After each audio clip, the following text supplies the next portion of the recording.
我喺三人遊戲入邊飾演嘅係一個同我本人都一樣嘅次女，亦都係中意拍片啦，亦都靠拍片為生嘅女仔。咁拍咩片呢？就唔喺度講啦。咁呢套微電影呢，就叫做《三人遊戲》。咁你哋想像一下，我同兩個男仔玩啲咩遊戲呢？你咁講嘅意思係咪即係你試過玩翻戲？可唔可以講多啲俾我聽啊？因為我驚好好奇對呢樣嘢。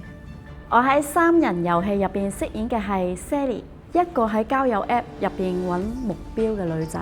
但係我唔喺上邊揾男朋友啊，而係揾呢個係秘密。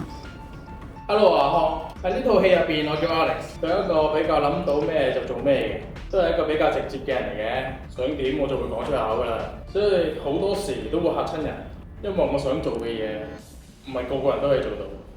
Hello， 我係 Rambo。喺三人遊戲入邊，我飾演嘅角色係阿 Ben。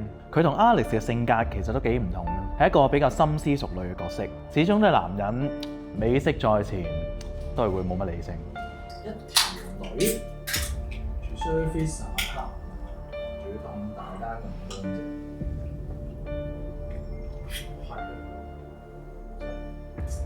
係唔好理啊！我哋喺戲入邊係兄弟嚟㗎，由細玩到大，底褲兩粉着，女都可以一齊 share 添嘛。現實生活啊真係唔得啦，呢啲劇情就可以攞嚟幻想嘅啫嘛。真係好多謝 BSV 嘅編劇同埋導演揾我做呢個咁爽嘅角色。